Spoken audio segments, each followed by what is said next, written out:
tua noiva, a tua igreja precisa ouvir, a fim de que a tua igreja, Senhor, se fortaleça dia após dia na graça, no favor do teu Espírito. É no nome de Jesus que nós oramos. Fique à vontade para falar conosco. A igreja diga amém, glória a Deus. Pode se assentar, amado, glorificando a este Deus, glorificando a este Cristo. O Senhor plantou uma palavra no meu coração, tanto quanto desafiadora. Eu comecei a falar com o Senhor nessa tarde. Estava ali fazendo algumas coisas dentro da minha casa, mas em todo tempo com a mente ligada, refletindo naquilo que o Espírito Santo vinha testificando ao meu coração a respeito desta palavra, a respeito deste texto. E é bem verdade que, para entender o capítulo 20 do livro de 2 Reis, para entender este capítulo que ora lemos, que ora está em destaque, é necessário compreender um pouco a respeito da vida de Ezequias, filho de Acás. Ezequias, ele foi um rei que sucedeu seu pai Acás, que temeu ao Senhor de forma grandiosa, que decidiu em seu coração servir ao Senhor, aplicar o seu coração em obedecer os mandamentos, os preceitos, aquilo que o Senhor ordenara através do teu servo Moisés. É preciso destacar algumas coisas, algumas verdades a respeito da vida deste homem, deste rei, por nome Ezequias, que nós citamos ele no capítulo de número 20. A primeira coisa a ser destacada é que Ezequias, este homem, ele retirou toda a idolatria, os pseudos deuses que estavam estabelecidos dentro do coração de Judá, dentro do coração de Jerusalém. Ele redirecionou o coração daquele povo novamente ao culto ao Senhor, o verdadeiro Deus, aquele Deus que com mão forte havia os livrado do Egito e os direcionado a viver numa terra que emana leite e mel. Ezequias, ele foi um reformista do seu tempo. Ele trouxe o coração do povo novamente à adoração genuína, a um culto genuíno ao Senhor. Ezequias, ele também rompeu a aliança com o rei da Síria. Ele mostrou que ele não precisava estar aliançado com um reino ímpio. Pelo contrário, ele precisava estar fortalecido com uma única aliança, uma aliança verdadeira com o Deus de Israel. Ezequias, além de tudo, ele ampliou os seus territórios, vencendo os filisteus, levando a expansão em seus dias de Judá, de Jerusalém. Ezequias, ele conseguiu organizar todo o seu reino, aquilo que seu pai não conseguiu. Ezequias, em seus dias, ele conseguiu, ele organizou muito bem todo o seu reinado. Mas Ezequias cometeu um pecado. Repita comigo: Ezequias, fala forte, Ezequias cometeu um pecado. Ele organizou todo o reino, mas esqueceu de organizar a sua casa. Basta você olhar quando o profeta Isaías, no capítulo 20, ele vai ter com Ezequias, no ápice da enfermidade, da doença que Ezequias estava. A palavra que sai da boca de Isaías para Ezequias é: põe em ordem a sua casa. Ele havia organizado muito bem, ele havia organizado de forma excelente, exímia, o reino que o Senhor confiou nas suas mãos. Mas em contrapartida, a sua própria casa estava vivendo uma verdadeira desordem. E é preciso olhar com carinho para esse texto, porque talvez eu e você estamos vivendo a síndrome de Ezequias. Estamos querendo organizar tudo à nossa volta. Estamos querendo deixar tudo à nossa volta com muita excelência, tudo à nossa volta bem organizado, em minúcia e nos mínimos detalhes. Mas nós não estamos organizando aquilo que nós temos de maior: a minha e a sua casa. Escute, amado, Deus nunca pediu, vou falar com toda ousadia e graça no Senhor, Deus nunca pediu para mim e para você abandonarmos a nossa casa para cuidar das coisas dele. Deus nunca exigiu de mim, de você, abandonarmos a nossa família, a nossa esposa, os nossos filhos, a nossa casa por integralidade para estar fazendo a obra dele. A prioridade sempre vai ser a minha e a sua casa. Eu ouço um amém, eu ouço um glória a Deus nessa noite em nome de Jesus. Nós precisamos ter esse entendimento.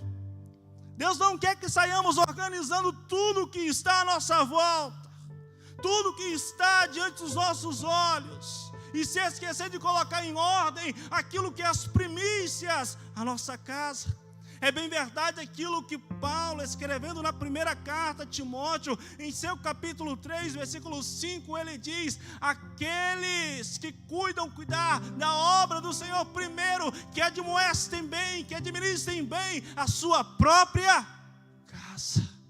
A nossa casa, ela precisa ser organizada.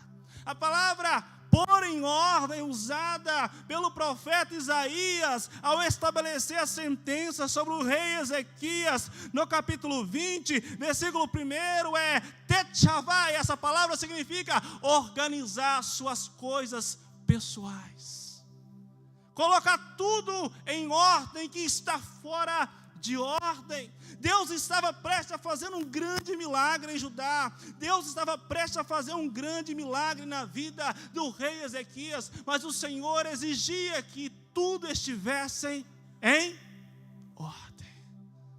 Às vezes o maior empecilho de vivermos algo extraordinário em Deus, às vezes o maior obstáculo que nos impede de viver algo extraordinário em Deus, é a falta de organização dentro da nossa própria vida. Vou repetir. Às vezes Deus quer fazer coisas extraordinárias na minha e na sua vida, mas a única coisa que Deus ele requer de mim e de você é que a minha casa, é que a sua casa esteja organizada. Talvez Deus ainda não fez, talvez Deus ainda não cumpriu determinadas promessas sobre a minha vida e sobre a sua vida, é porque Ele quer que eu e você venhamos nesse ano de 2026, o ano da aliança, colocar em ordem aquilo que está fora de ordem, colocar no lugar aquilo que está fora do lugar, e se necessário for, fazermos uma faxina por inteiro e deixar tudo organizado, o ambiente preparado, a fim de que o Senhor venha realizar tudo aquilo que Ele prometeu. Eu ouço um amém, um glória a Deus, em concordância com essa palavra nessa noite, família Lagoinha. Põe em ordem. Às vezes o maior obstáculo para que grandes milagres aconteçam é a nossa desorganização. Basta você olhar para o Evangelho de Mateus, no capítulo 14, do versículo 19 ao 21, e você conhece essa história de pão e salteado, amado. Você conhece muito bem a multiplicação dos pães e dos peixes. Eles chegam diante de Jesus e apresentam 5 pães e 2 peixinhos. Era uma multidão muito grande, pastor Rodrigo, de 5.000 pessoas, sem contar mulheres e crianças. Se fosse contabilizar todos no período neotestamentário, daria ali aproximadamente 15.000 pessoas. Como se faria para alimentar toda aquela gente? Aí de repente, Jesus ele pega aqueles 5 pães, aqueles 2 peixes que lhes são apresentados, e dá uma ordem aos seus discípulos, que representa a sua igreja. Peçam a eles que se assentem em grupos de 50, em grupos de 100, e depois então distribua para que todos possam comer. Os discípulos assim fazem. Eles colocam em grupos de 50, em grupos de 100, e começam a distribuir os pães e os peixes. E a Bíblia vai dizer no Evangelho de Mateus, no capítulo 14, versículo 19 ao 21, que todos comeram, se fartaram, e ainda sobraram 12 cestos cheios de pães e de peixes. Mas o mais interessante desse milagre é: Jesus só começou a liberar a distribuição dos pães e dos peixes depois que a multidão estava sentada na relva, organizada, preparada para receber o milagre que vinha de suas mãos. Posso liberar uma palavra que está queimando no meu coração para o seu coração nessa noite? Que diga amém, diga glória a Deus. Eu preciso liberar. Entenda uma coisa: a igreja de Cristo precisa fazer como os discípulos, organizar o ambiente e entender que quem vai fazer o milagre é Ele dele. O papel da igreja é só de organizar e entender que uma vez que o ambiente está organizado, vai ter pão, vai ter peixe, vai ter pão, vai ter peixe, vai ter pão, vai ter peixe. Está comigo aqui, igreja? Você pode dar um glória a Deus para Jesus, só precisa preparar o ambiente. Às vezes nós não estamos vivendo grandes coisas, coisas extraordinárias, porque o ambiente está desorganizado. Ezequias adoece. Chegamos ao capítulo 20. Ezequias está doente. E a pergunta é: um homem com características indubitáveis, qualidades que são dignas de serem destacadas, um homem que foi um reformista sem igual em toda Judá, um homem que no capítulo 18 foi destacado que um homem igual a ele nunca houve antes e nem depois, que confiou no Senhor, que andou com o Senhor, que obedeceu os preceitos e os mandamentos que foi dado através de Moisés. Por que Ezequias adoece? Quando nós vamos no livro de 2 Crônicas, capítulo 32, versículo 25, nós iremos entender o motivo real da doença de Ezequias. Ezequias adoece porque o seu coração se encheu de orgulho e ele não correspondeu à bondade de Deus. Chegou um momento que Ezequias olhou os seus territórios alargados. Chegou um momento que Ezequias olhou que o coração do povo havia se voltado para Deus. Chegou um momento que Ezequias olhou que o povo estava unido com ele em uma só voz, caminhando em uma mesma direção. Ao invés dele corresponder tudo aquilo que Deus estava fazendo, ele começou a atribuir tudo aquilo que estava acontecendo à força do seu braço, à sua capacidade, à sua condição de fazer e de ser. E nesse momento o Senhor, ele fere Ezequias por causa do orgulho existente no coração dele. Sabe, amados, um grande medo que eu tenho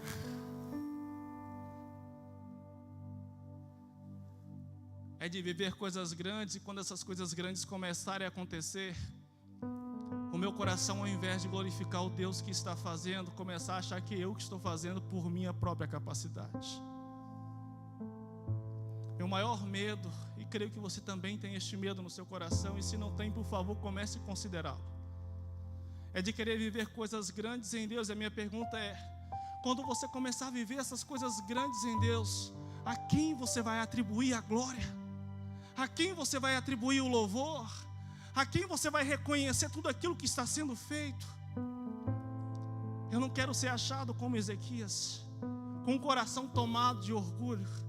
Eu não quero ser achado como um Herodes que se orgulhou e quando falava eles gritavam: é como um Deus, e ser tomado e ser comido por bichos. Eu não quero ser achado como um Nabucodonosor, de se colocar numa posição tal de mandar fazer uma estátua e ser adorado e parar num pasto comendo capim. Não, eu quero sim que Deus me use, sim, eu quero que Deus te use, mas enquanto Ele estiver me usando, eu apontar para o céu e dizer: porque dele, para Ele e por Ele seja todas as coisas, glória, pois a Ele eternamente. Amém. Deus seja louvado por essa palavra. Toda vez que o homem tenta se orgulhar, Deus tem os seus freios para parar o homem e mostrar para o homem que quem está fazendo é Ele. Ou é através de uma doença, ou é através de uma porta fechada, ou é através de uma adversidade que se levanta, ou é através de uma tempestade que sopra contra a embarcação da sua vida, do seu ministério, da sua família. Toda vez que o homem começa a se orgulhar da força do seu braço, Deus tem os seus freios para pará-lo e mostrar que quem está fazendo é Ele. Aleluia, que a glória é dEle, que o louvor é dEle. Está comigo aqui nessa noite, família Lagoinha? Está recebendo essa palavra em nome de Jesus? Tem muita coisa que a gente não está vivendo, tem muitos freios que Deus está colocando na minha e na sua vida, para que eu e você venhamos parar e dizer: quem está fazendo é o Senhor, a glória é do Senhor, o louvor é do Senhor. E somente quando eu reconheço o Senhor em todos os meus caminhos e atribuo toda a honra e glória a Ele, é que o poder de Deus se aperfeiçoa através da minha vida. Deus seja louvado. Ezequias está doente. Ezequias não está bem. Em outras traduções, vai dizer que a enfermidade era para a morte. A tradução do qual eu estou fazendo uso nessa noite, a Nova Versão Internacional, diz que ele quase morreu. Ele está mal. E de repente, na recâmara do rei, ele está esperando, sabe o que, irmão Everton? Uma mensagem de esperança. Porque os médicos já diziam: Ezequias, você vai morrer, não tem jeito. Ele esperava uma mensagem vinda do céu, dizendo: olha, devido à forma que você andou, devido ao jeito que você esteve em minha presença, a sua obediência, os seus feitos, eu vou te curar. Mas não é isso que ele encontra. Quando ele está lá acamado na recâmara, esperando a morte, entra o profeta Isaías. E quando ele vê o profeta Isaías, o evangelista do Antigo Testamento, ele pensa: agora Deus vai me curar. Agora Deus vai reverter o meu quadro, o meu estado. Era tudo que eu precisava, ver a face do homem de Deus. Mas de repente o profeta Isaías olha para Ezequias e lança essa palavra: põe em ordem a sua, porque de certo você não vai viver, você vai morrer. O chão parece que abre para Ezequias. Chegou o fim da linha.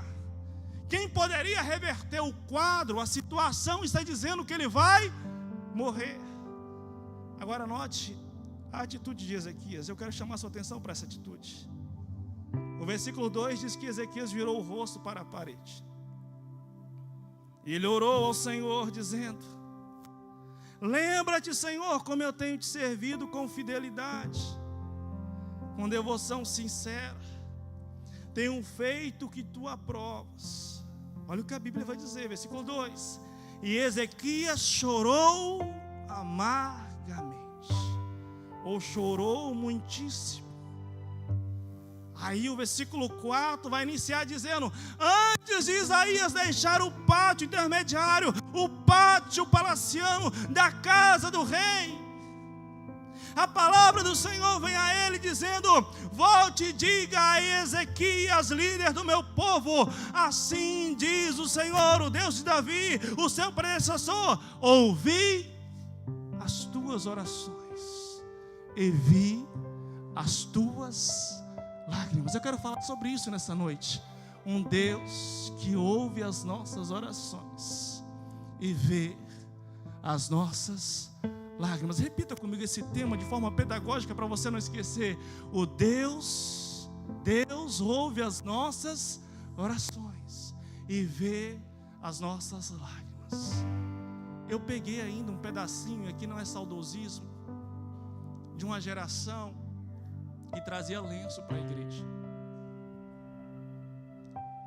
E não estou dizendo que aquela geração era melhor que essa, ou que essa geração é melhor do que aquela, não estou falando isso. Não podemos estar presos ao passado. Temos que viver aquilo que o Senhor tem nos entregado agora, para este tempo. Mas eu me lembro perfeitamente das irmãs. Isso aqui não era só coisa de Assembleia de Deus, porque estive dentro da Convenção Batista da CBB por 8 anos e presenciei alguns cultos que as irmãs traziam os seus lencinhos dentro da Bíblia. E quando começava a cantar hinos da harpa cristã, do cantor cristão, do inário, elas começavam a se quebrantar na presença do Senhor. Estavam arrebentadas, com maridos que não eram crentes, com filhos rebeldes, desempregadas, mas estavam chorando, gemendo na presença do Senhor. O ambiente do culto mudava. Parecia que quando elas começavam a chorar, elas tinham uma senha, pastor Rafael. Elas eram tangentes que atraíam a glória de Deus para o ambiente. E Deus ali manifestava curas. Deus visitava, operava libertação, conversões naquele culto, através do choro delas, através da oração delas naquele culto, naquele momento de adoração. Eu estou espantado com essa geração, porque às vezes a gente entra num culto, a gente não ora, a gente não chora. A gente tem a capacidade de dizer: Deus não falou nada comigo neste culto. A minha pergunta que eu preciso de fazer nessa noite com muito temor, e coloque amor nas minhas palavras, é: quanto tempo neste culto de fato você orou ao Senhor? Quantas lágrimas de fato você trouxe para ofertar ao Senhor neste culto dessa noite? Porque só tem uma coisa que pode mudar sentenças, amados, e o Senhor entregou à igreja. Só tem uma coisa que pode mudar cenários, só tem uma arma que é poderosa e eficaz para transformar e fazer aquilo que é possível ser feito, e o impossível também. Se chama oração, e o Senhor confiou à sua igreja. Às vezes nós entramos mudo e saímos calado, e o céu, a única coisa que o céu quer é que eu e você venhamos nos dispor a abrir a nossa boca, rasgar a nossa alma e dizer: Senhor, eu estou aqui e não posso sair da mesma condição que eu entrei. E talvez nessa noite a única coisa que o Senhor quer ver na família Lagoinha Porto de Mós seja oração e seja lágrimas. A única coisa que Ele quer ver. Eu preciso lhe perguntar: tem oração aqui nessa noite? Tem lágrimas aqui nessa noite? Porque eu sinto uma presença tão graciosa do Espírito, e eu já sinto que o Espírito está liberando aqui algo extraordinário no coração da sua noiva, no coração da sua igreja. Se fosse você, se desprendia de tudo nesse momento, e tudo aquilo que está angustiando a sua alma se transformasse em lágrimas, e tudo aquilo que está prendendo você de viver algo extraordinário em Deus se transformasse em oração, e você começasse a acessar e trazer-se como realidade tudo aquilo que já foi liberado como promessa sobre a sua vida, abrindo a sua boca em oração e derramando lágrimas nos pés de Jesus. Agora o Senhor, quando começa a ver a oração de Ezequias, eu sinto a presença dele. Ele está nesse ambiente. Pode orar, se você quiser orar, pode orar. É intencional, essa palavra é para você orar mesmo. Não estou levando você a um emocionalismo barato para forçar um choro, não. Se permita que o Espírito Santo invada a tua alma, sabe? Se permita que o Espírito Santo faça isso em você. Deus ouve a oração de Ezequias. Deus vê as lágrimas de Ezequias. Aí o Senhor começa a fazer coisas extraordinárias. A primeira coisa que Deus vai fazer quando ouve a oração de Ezequias e vê as suas lágrimas é: Deus mudou o decreto que estava sobre a vida de Ezequias. Observe o versículo 2, a palavra que estava na boca do profeta Isaías é: põe a tua casa em ordem, porque de certo não viverás, mas morrerás. Mas olha o versículo 4 como inicia: e eu te curarei, porque eu ouvi a sua oração e vi a sua lágrima. Existe algo que muda decretos. Existe algo que muda sentenças. Existe algo que muda ambientes, e se chama oração.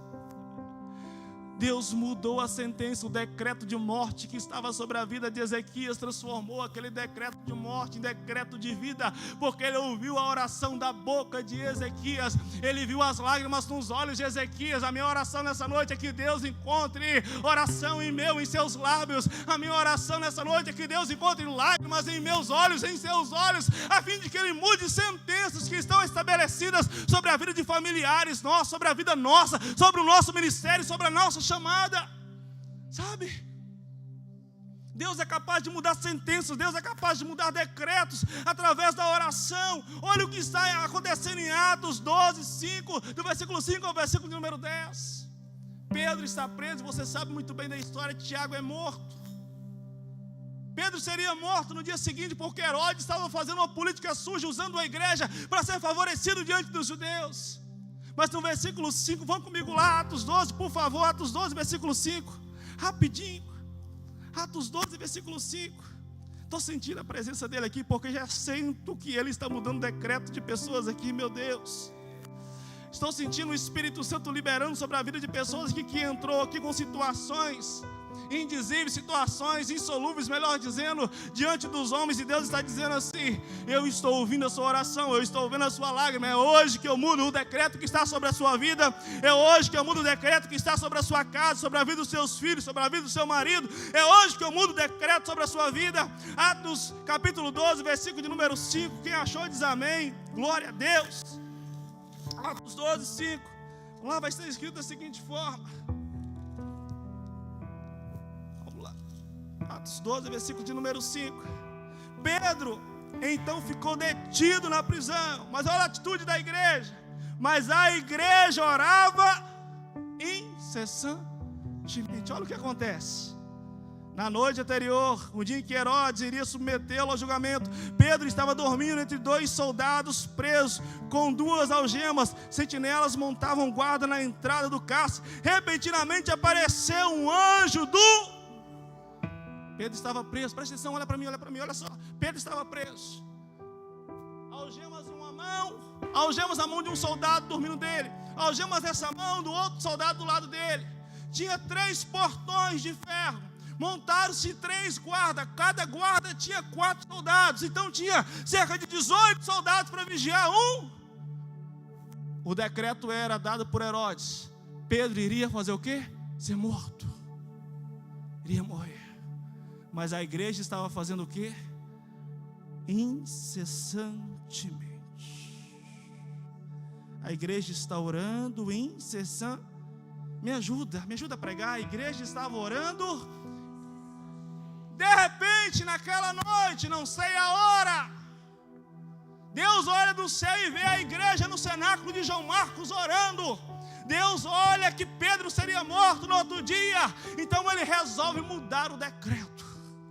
O anjo vindo da parte do Senhor invade a prisão, vai até o cárcere onde Pedro está preso. As algemas que estão na mão de Pedro caem no momento da aparição teofânica angelical daquele anjo. O anjo toca na lateral, na costela de Pedro, dá um chutinho e diz: ó, levanta. Pedro levanta sem saber o que está acontecendo. O anjo diz para Pedro: agora se veste, calça, sandálias. Pedro se veste, calça, sandálias, sem entender o que estava acontecendo. Agora preste atenção. Tinha 16 soldados, aliás, 12 soldados, 3 portões de ferro. O anjo pega na mão de Pedro, olha, passa pelo primeiro portão de ferro, pela primeira guarda de soldado. A igreja está fazendo o quê? A igreja está fazendo o quê? O anjo continua agarrado com Pedro. Tem um segundo portão e mais 4 soldados. Ó, o portão não saiu da frente. Como Pedro atravessou, eu não sei. Mas a igreja estava orando. Mas tinha um terceiro portão, pastor Rafael, e estava lá mais 4 soldados. Aí Pedro caiu a ficha, ele vê a rua, ele vê que ele estava saindo da cadeia. Aí agora o anjo mudou a estratégia. Já que o seu olho abriu, Pedro, deixa eu te mostrar um negócio. Até agora você atravessou, mas agora o portão e os soldadelas irão se retirar da tua presença, porque eu desci, porque a igreja está orando incessantemente. Eu ouvi a oração da igreja, eu vi as lágrimas da igreja, e eu desci para mudar o decreto de morte que estava sobre a sua vida, Pedro.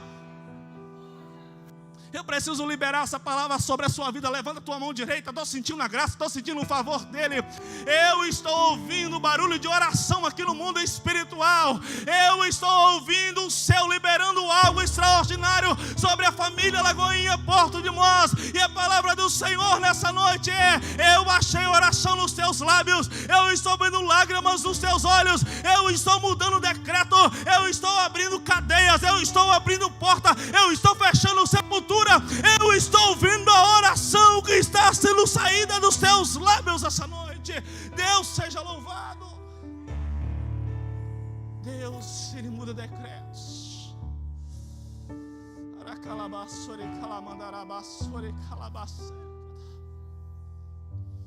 Oh, Espírito Santo. Tem oração aí, crente? Tem lágrima aí? O céu está interessado em mudar decretos sobre a sua vida nessa noite. Aleluia. Eu não sei o que você está vivendo, eu não sei o que você está passando, mas o céu está querendo mudar decretos que são estabelecidos sobre a sua vida nessa noite.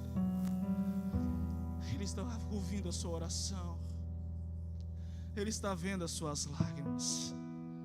Em segundo lugar, o que Deus fez quando ouviu a oração de Ezequias, quando ouviu as suas lágrimas? Deus livrou Ezequias dos seus inimigos. Se você voltar comigo lá em 2 Reis, está comigo aqui, diz amém. Capítulo 20. O Senhor vai falar com Ezequias no capítulo 20, versículo de número 4. Eu ouvi tua oração e vi as suas lágrimas, eu te curarei, daqui 3 dias você irá subir ao templo. Aí na parte final ele diz assim: livrarei você e essa cidade das mãos do rei da Síria. Espera aí, entenda isso. O ataque do rei da Síria acontece no capítulo 19. Como que o Senhor está falando que vai livrar no capítulo 20? Só existe uma resposta. O capítulo 19 está fora da ordem cronológica dos textos. O capítulo 19 seria o capítulo 20. E o capítulo 20 seria o capítulo 19. Prova isso, pastor Messi. Olha o versículo 14 do capítulo número 19. O texto diz que Ezequias recebeu o carta das mãos dos mensageiros e leu. Então subiu ao templo do Senhor. Mas se você olhar o versículo de número 4, vai dizer: daqui a 3 dias você subirá ao templo do Senhor. Ezequias estava doente quando Senaqueribe cercou com seu exército Judá para invadir Jerusalém, para invadir. Ele estava indefeso. Toda Judá estava com medo, estava espantada, ao ponto que Ezequias mandou os seus generais para cima da muralha. Ao ponto que Ezequias mandou os sumos sacerdotes, os sacerdotes, para cima da muralha, para falar com Senaqueribe, com o seu general, e escutar ele dizendo assim: como nós fizemos com os deuses das nações pagãs, que nós invadimos, nós iremos fazer também com o seu Deus. Ezequias recebe as cartas, ele está doente, mas Deus está fazendo o quê? Ouvindo a oração de Ezequias, e também vendo as suas lágrimas. Olha o que Deus vai fazer, irmão, olha o que Deus vai fazer. Versículo 35 do capítulo 19.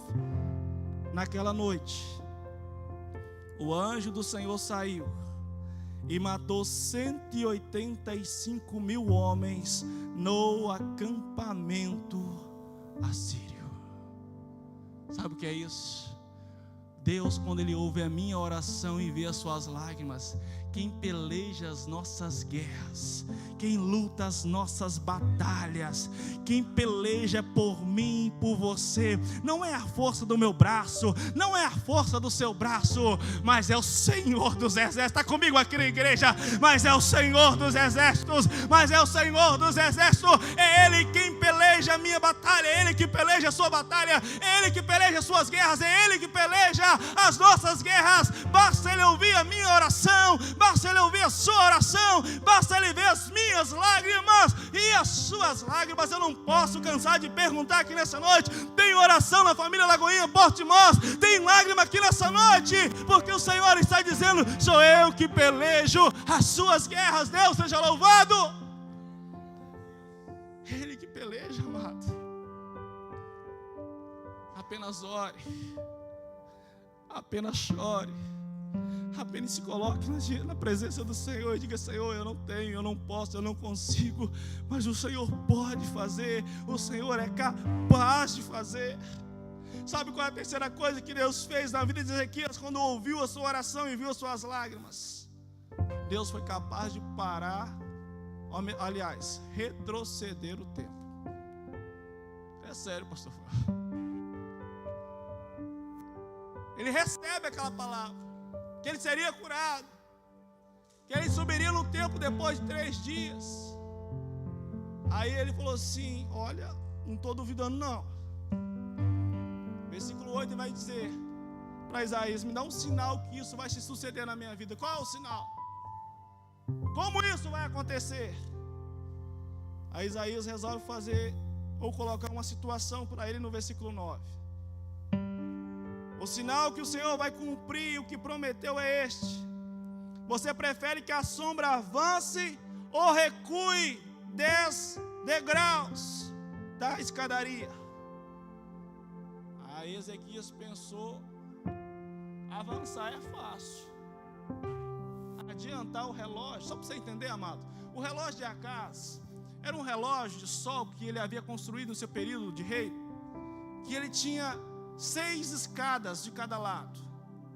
E essas 6 escadas, no alto dessa torre, com a janela visível, quando o sol despontava, através dos degraus, com a sombra do sol andando pelos degraus, o povo de Judá sabia qual horas que era do dia. Ou seja, se o relógio apontasse ali na sombra dos degraus 5 horas, eles sabiam que eram 5 horas, pela quantidade de degraus que haviam passado a sombra.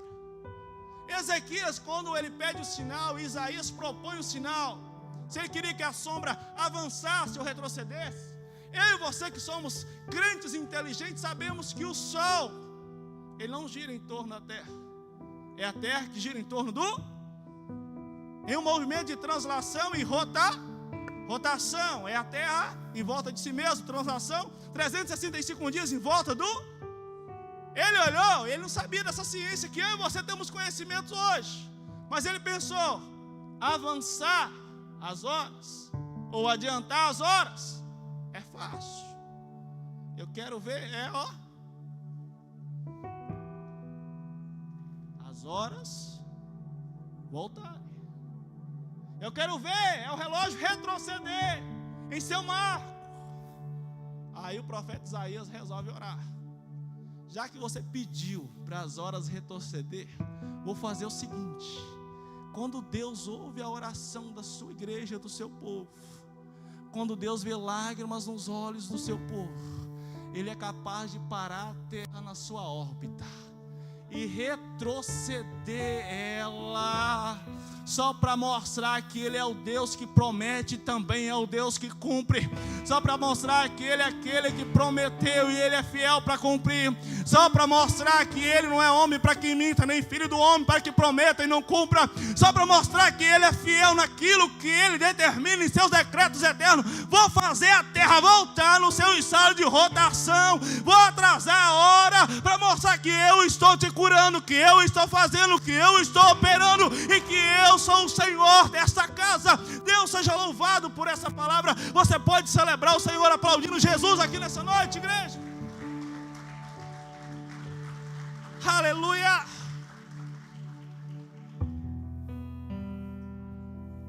Escuta uma coisa: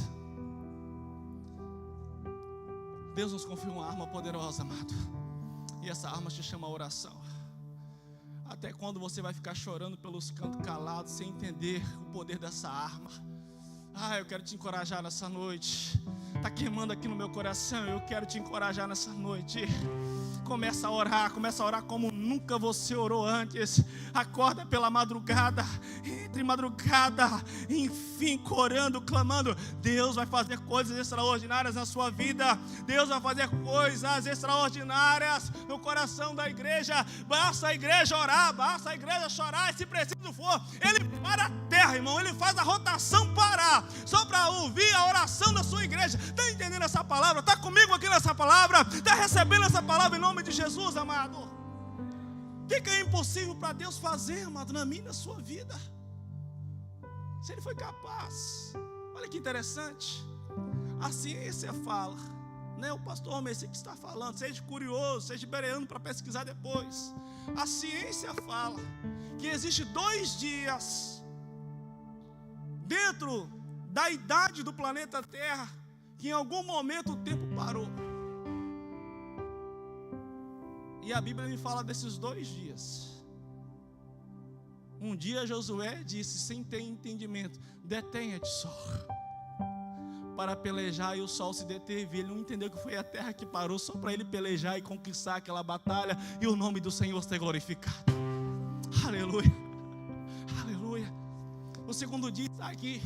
Em 2 Reis, capítulo 20, na oração de Ezequias, quando ele pede para o relógio de acaso voltar à sua sombra, Deus é capaz de fazer.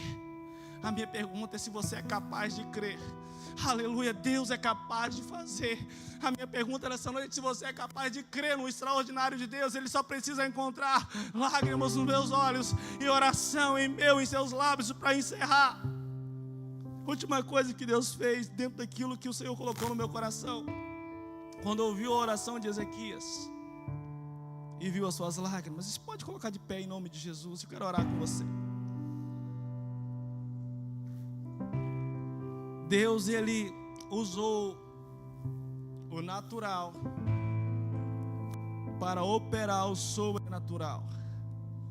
Deus, quando ouviu a oração de Ezequias em último lugar, e viu as suas lágrimas, Ele usou o natural para operar o sobrenatural.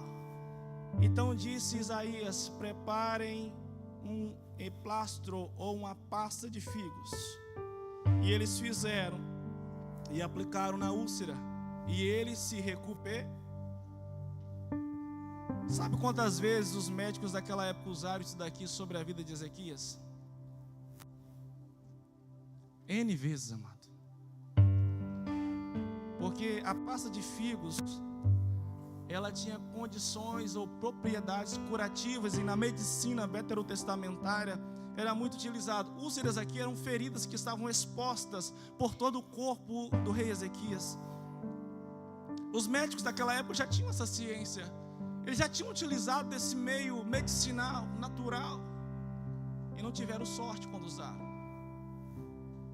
porque usaram segundo a sua própria ciência, o seu próprio entendimento. É forte, eu vou liberar isso porque está queimando aqui. Mas no momento que o homem de Deus pediu para que usasse o mesmo medicamento que eles já estavam usando, não estavam tendo êxito, mas o homem de Deus falou: usem! O mesmo medicamento que não estava fazendo efeito, agora, uma vez utilizado, depois que o homem de Deus liberou a palavra, curou o rei Ezequias. Vou liberar sobre a tua vida. Está queimando aqui no meu coração. Talvez tenha medicamentos que você está usando e não está surgindo efeito até hoje. Talvez você tenha ido em médicos, meu Deus, e tem medicamentos que o médico fica mudando mês após mês, alternando, tentando achar um medicamento que seja capaz de sanar isso que você está vivendo. Um ansiolítico, um diazepino para fazer você dormir, porque você não está dormindo. Um medicamento para o seu filho ou filha, porque a condição dela não melhora. E o Senhor está dizendo aqui nessa noite: a partir de hoje você vai ser diferente, porque você vai usar esse mesmo medicamento. Porém, esse medicamento não vai substituir o meu poder, pelo contrário, vou usar os meios naturais, porque Deus não isola médico, Deus não isola ciência. Isso não diminui os milagres que Ele faz. Ele vai pegar aquilo que é natural e vai transformar em sobrenatural, porque Ele encontrou oração nos seus lábios e encontrou lágrimas em teus olhos. A partir de hoje vai ser diferente. Você vai tomar um remédio, vai dormir. Você vai dar um remédio para curar, vai ser curado, porque quando você dá o medicamento, antes de dá-lo para ser inalado ou para ser tomado, você vai dizer: é na autoridade do nome de Jesus Cristo que eu estou colocando esse medicamento, é no poder que é no nome de Jesus que eu estou colocando esse medicamento em você, e a partir de hoje você vai ser curado, a fim de que o nome do Senhor seja glorificado. Está comigo aqui, igreja, em nome de Jesus? Eu sinto o poder do Espírito Santo fluindo de modo extraordinário aqui. Eu sinto o Senhor falando com pessoas aqui. Não vai descer anjo lá. Não vai descer anjo. Não vai ter uma ventania estranha ou uma aparição teofânica, não. Eu vou usar o natural para operar o sobrenatural na sua casa. Talvez vai ser um copo de água, talvez vai ser uma coisa qualquer, mas eu vou usar o natural para operar o sobrenatural, porque eu tenho ouvido a tua oração, eu tenho visto as tuas lágrimas. Eu quero te encorajar a orar nesse momento. Não me deixe orar sozinho, eu quero ouvir a tua voz, eu quero ouvir você orando nesse momento. Enche esse lugar de oração. Enche esse lugar de oração, tira alguns minutos e comece a orar. Eu não sei se você quer ajoelhar, se você quer pegar na mão desse irmão, dessa irmã que está perto de você. Eu quero deixar você na liberdade do Espírito, mas eu quero lhe encorajar a orar, a abrir a sua boca e a orar, a dizer: Senhor, eu estou aqui, Senhor. Comece a orar, separe esse tempo. Que seja 1 minuto, que seja 2 minutos, mas que seja com intensidade, que seja com entrega. Seja uma entrega verdadeira, genuína, sabe? Seja um tempo de você abrir o teu coração e dizer: Senhor, eu estou aqui, Senhor, eu estou aqui. Existem sentenças na minha vida, existem situações na minha vida mal resolvidas. Ache oração nos meus lábios, Senhor, nessa noite. Ache, Senhor Deus, lá em os meus olhos nessa noite, Senhor. Oh, eu quero te encorajar a orar. Ore, ore, ore, ore, ore. Em nome de Jesus, enche esse lugar de oração, enche esse lugar de oração. Comece a falar com o papai, comece a glorificar o nome dele, comece a exaltar o nome dele. Oração é alimento.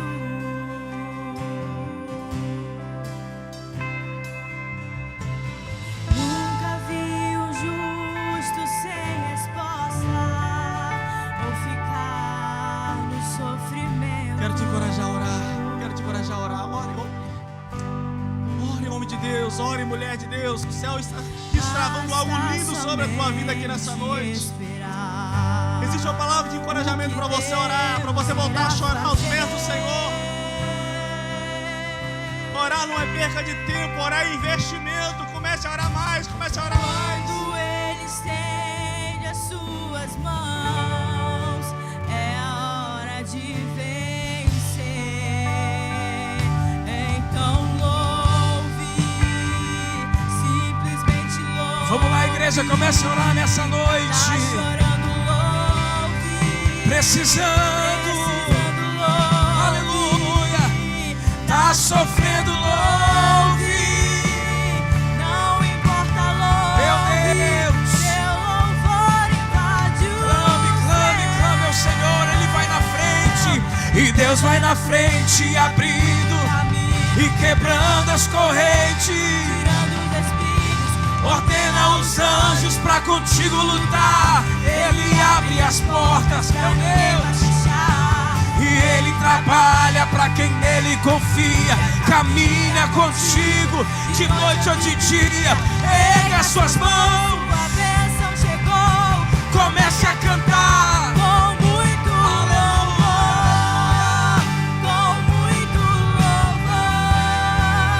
com muito louvor, Com muito louvor, com muito louvor, com muito louvor, com muito louvor, com muito louvor. Glória a Deus, glória a Deus. E a gente precisa entender o que Deus está falando. Meu Deus, quando Ele fica em silêncio, olha, é porque Ele está trabalhando. Glória a Deus, glória a Deus. Basta somente, vamos lá, igreja, basta somente esperar. o que Deus irá fazer.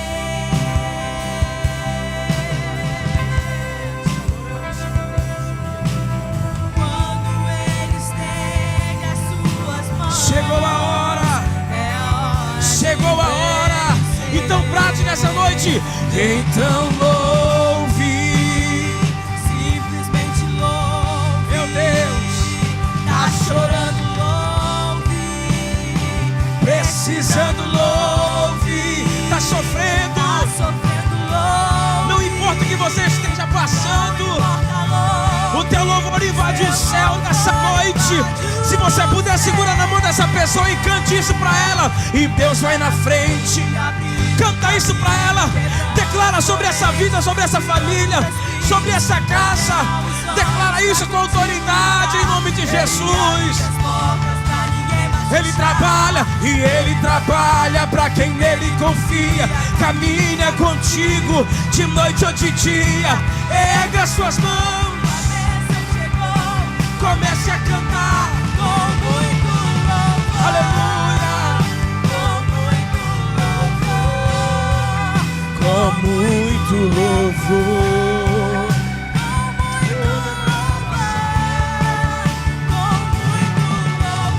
Aleluia, aleluia. Aleluia,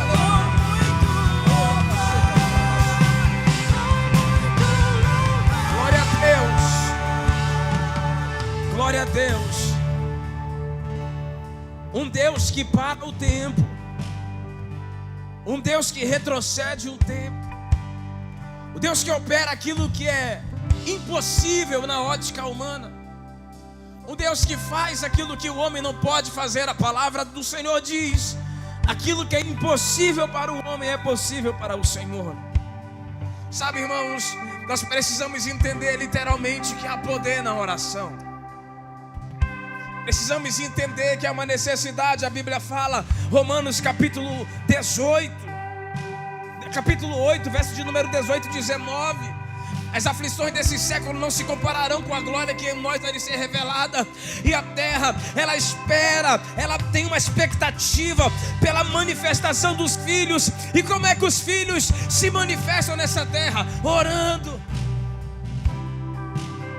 Às vezes queremos lutar com a força do nosso braço, aí Deus fala: não, só dobra teu joelho e ora. Enquanto você ora, eu pleiteio a tua causa. Enquanto você ora, eu curo a tua ferida, eu ergo a tua casa, eu ergo a tua família, eu protejo, eu blindo, eu saro, eu ergo, eu fortaleço. Deus é poderoso, Ele está aqui nessa noite. Irmão, não é para constranger ninguém, mas nós como igreja temos uma missão e uma função, e nós queremos exercer essa missão e essa função. Talvez você chegou aqui nessa noite com uma causa impossível. Talvez você chegou aqui nessa noite com o teu coração aflito. Talvez você chegou aqui nessa noite em busca de uma resposta. Por favor, não saia daqui sem nós orarmos por você. Temos intercessores aqui nessa casa, temos pastores aqui nessa casa. Nós queremos orar pela tua vida. Sai do teu lugar, deixa nós orarmos pela tua vida. Você não vai sair daqui com esse conflito remoendo dentro de você, com essa situação. Por favor, sai do seu lugar, nós queremos orar pela tua vida. Se tem alguém que deseja essa oração, vem aqui na frente. Porque tem coisas que são impossíveis para ti, mas para o teu Deus é possível.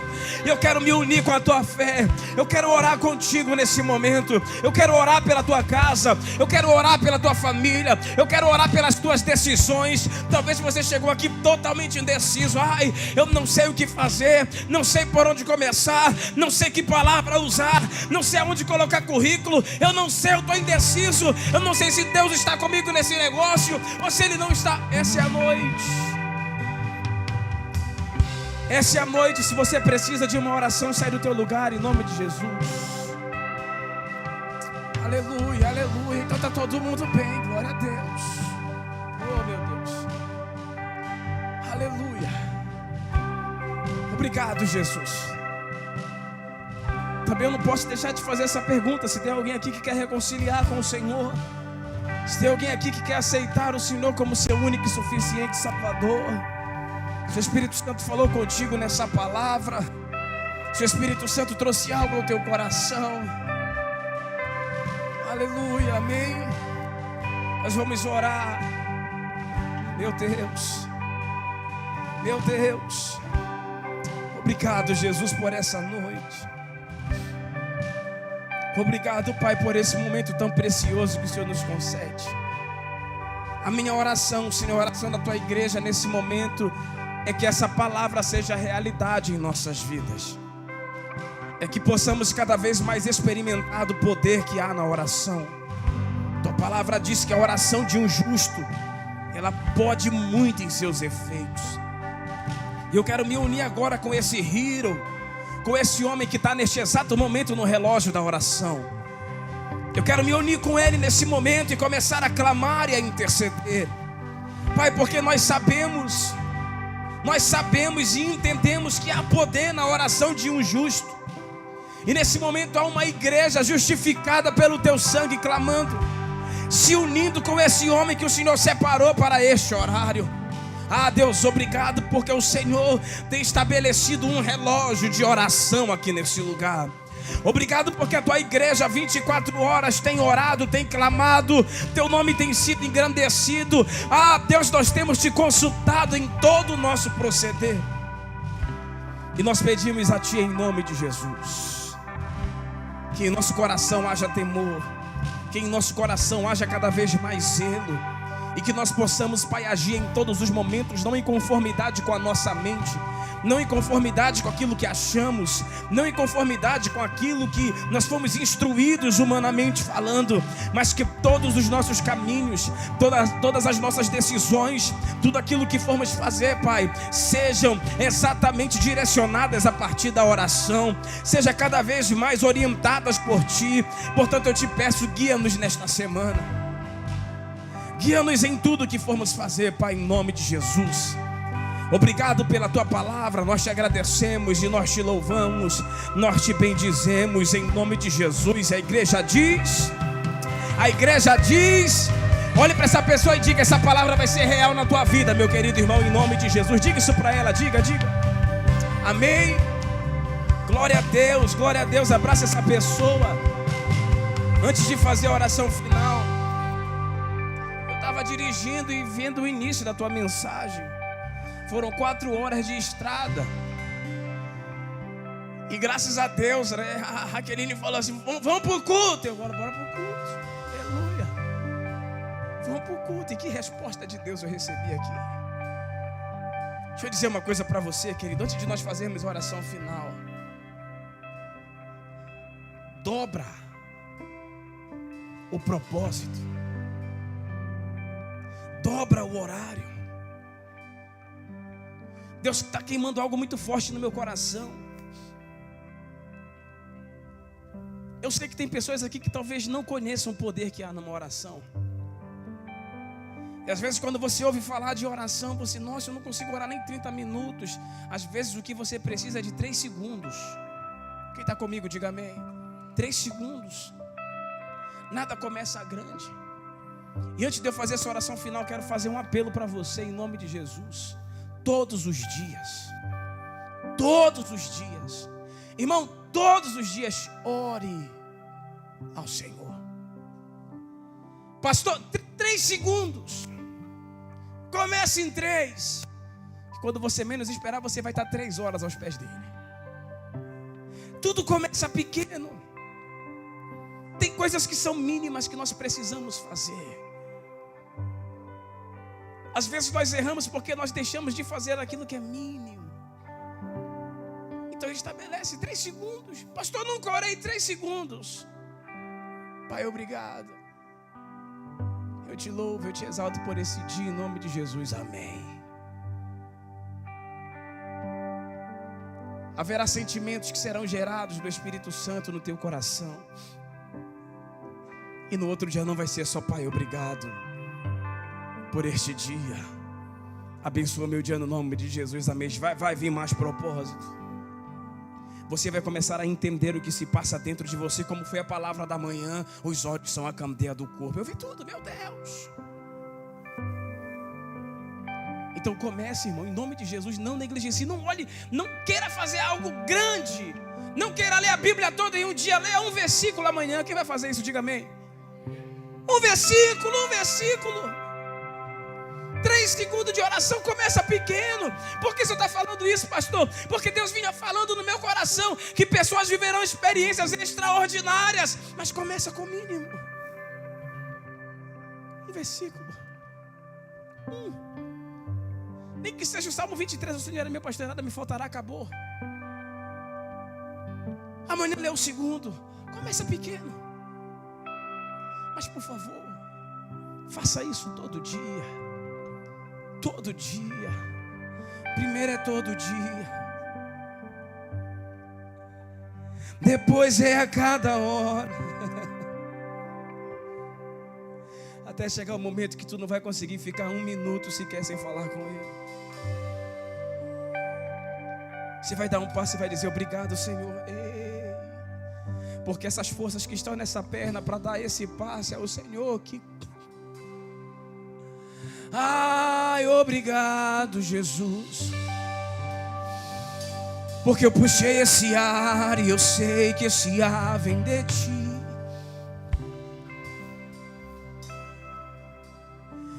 Obrigado porque minha boca está falando. Obrigado porque eu estou vendo um alimento. Obrigado porque os meus olhos estão vendo.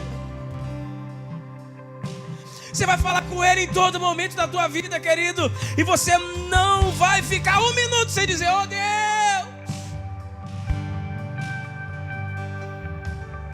obrigado por me fazer entender a Tua palavra. Obrigado por esse versículo que eu li hoje. Obrigado por esses 3 segundos de oração hoje.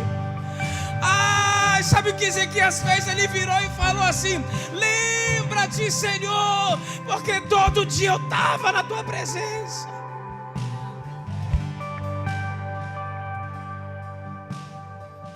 Três segundos que farão a diferença na tua vida. Um versículo por dia que fará a diferença na tua vida. Até você chegar ao ponto: eu não sei viver sem Ele, eu não sei. Eu não sei viver sem meditar na palavra todo dia, eu não sei. Eu não sei viver sem dobrar o meu joelho todo dia, eu não sei. Teu relógio de oração tem 1 hora. Eu vou colocar meu nome 2 horas, porque eu não sei viver sem Ele. Obrigado, Pai, obrigado, Senhor. E desde já eu oro nesse primeiro domingo do mês de março. Desde já eu oro nesse primeiro dia do mês de março. E eu declaro, Pai, esse é o primeiro dia, iniciou o relógio de oração do Rio. Eu declaro que o Senhor fortalecerá cada homem. Eu declaro que o Senhor fortalecerá cada pai de família que estará na Tua presença, clamando de dia e de noite, consultando ao Senhor de dia e de noite. Deus, para tomar as decisões na sua casa, para tomar as diretrizes na sua casa. Pai, em nome de Jesus, que essa igreja viva um impacto de oração, que literalmente possamos fazer jus ao nome dado a esse lugar, segundo a Tua palavra que diz: a minha casa será chamada casa de oração. Então fortalece-nos, eu te peço, em nome de Jesus. Concede-nos essa semana experiências extraordinárias contigo. Concede-nos essa semana experiências na oração, respostas de oração. Concede-nos nessa semana, Pai, em nome de Jesus, que possamos adentrar em portas que nunca adentramos, mas a partir de uma vida de oração nós acessaremos. Que possamos desfrutar de curas que há muito tempo estamos esperando, mas através da oração nós seremos curados em nome de Jesus. A força que há muito tempo estamos esperando, mas através da oração seremos fortalecidos em nome de Jesus. Pai, que esta semana seja uma semana poderosa. É tudo que nós pedimos a Ti e te agradecemos. Continua a manifestar em nós o Teu amor, a graça do nosso amado Jesus Cristo, as doces consolações do Espírito Santo, não só hoje, mas para todo sempre. E a eleita, lavada, remida no sangue do Cordeiro diz, a igreja diz: aplauda o nome do Senhor. Que Deus abençoe o teu mês de março.